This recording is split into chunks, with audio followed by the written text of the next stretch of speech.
நான் படித்த ஒரு சின்னதான ஒரு விஷயத்தை தாங்க நான் உங்ககிட்ட ஷேர் பண்ணிக்க போகிறேன். ஒரு மனிதன் உணவு இல்லாமல் கூட இருக்கலாம், ஆனால் உணர்வுகள் இல்லாமல் இருக்கவே முடியாது.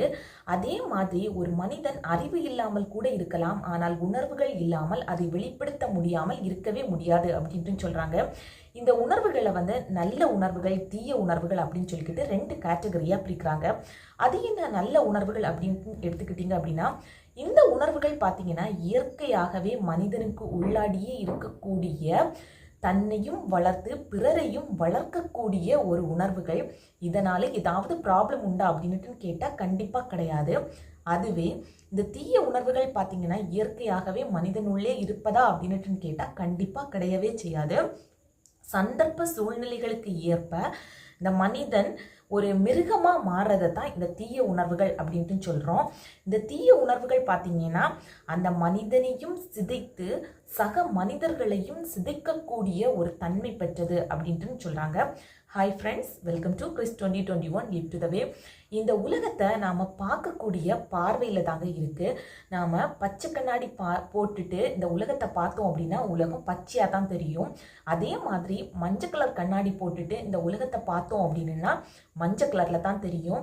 யாராச்சும் ஒருத்தங்க உங்ககிட்ட நீ நல்லா இருப்பாப்பா, இனிமேல் நீ பட்ட கஷ்டம் எல்லாம் மாறி இனிமேல் நீ நல்லா இருக்க போற அப்படின்னுட்டுன்னு உங்ககிட்ட சொன்னாங்க அப்படின்னா எவ்வளவு ஹாப்பியாக இருக்கும்.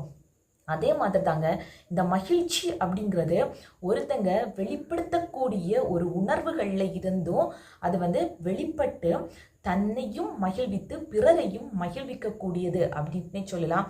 அதுவே நீ எங்கே உருப்பட போற அப்படிங்கிறத ஒரு மாதிரியான ஒரு அருவருப்பான வார்த்தைகளை பேசும்போது அவங்களும் தன்னையே வருத்தி பிறரையும் வருத்த தான் செய்கிறாங்க. இப்போது ஸ்கூல்ல எல்லாம் பார்த்தீங்கன்னா பொதுவாக இந்த யூனிஃபார்ம் அப்படிங்கிற ஒரு சிஸ்டத்தை கொண்டு வந்திருக்காங்க.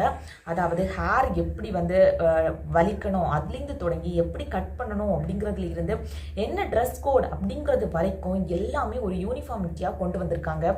இது எதுக்காக கொண்டு வந்தாங்க அப்படின்ட்டு பார்த்தீங்க அப்படின்னா சக மாணவ மாணவிகளை ஒரு ஒற்றுமையாக பாவிக்கணும், எல்லாருமே சமம் அப்படிங்கிற ஒரு கருத்தில் தான் இருக்கணும் அப்படிங்கிறதுக்காக தான் இந்த சிஸ்டத்தை கொண்டு வந்தாங்க.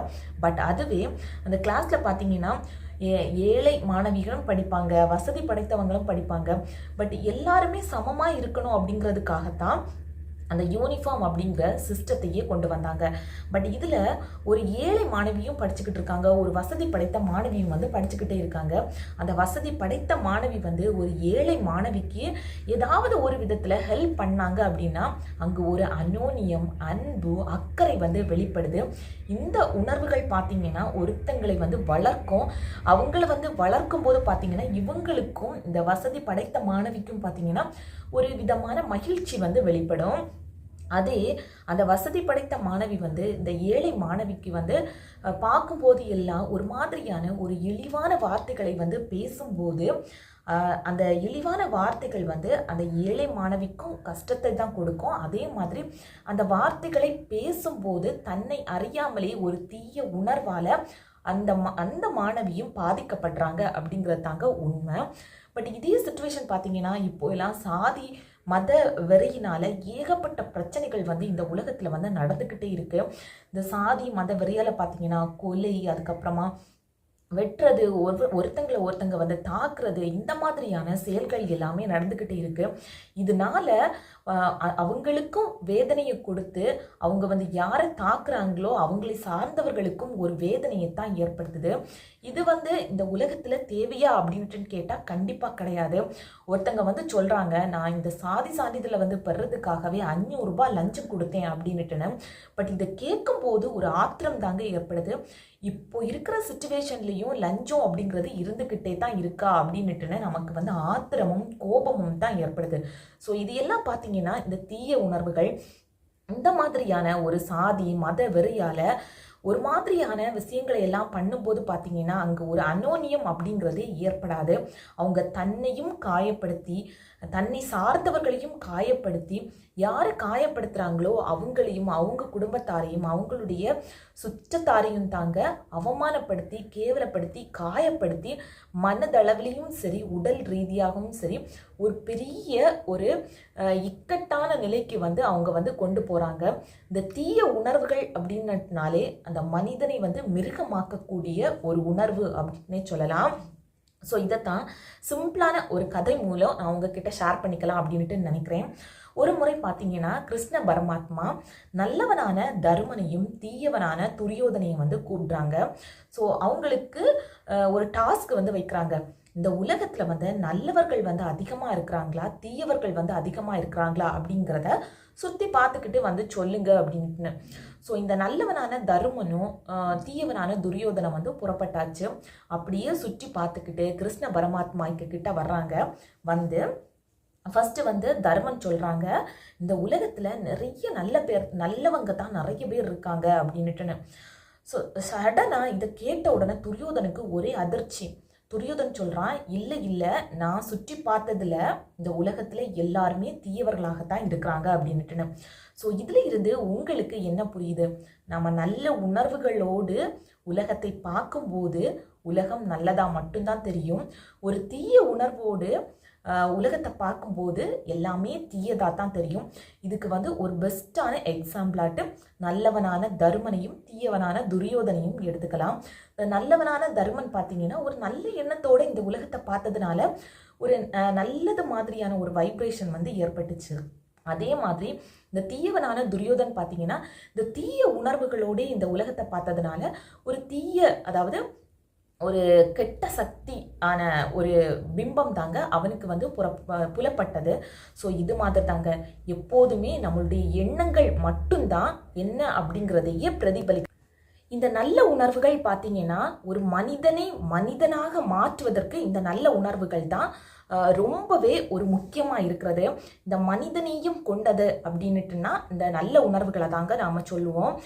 ஒருத்தங்க மேலே செலுத்துகிற அன்பாக இருக்கலாம், இரக்கம், கருணை. ஏதாவது ஒரு தப்பு பண்ணிட்டோம் அப்படின்னா என்னை மன்னிச்சிருங்க அப்படின்ட்டுன்னு கேட்குறது.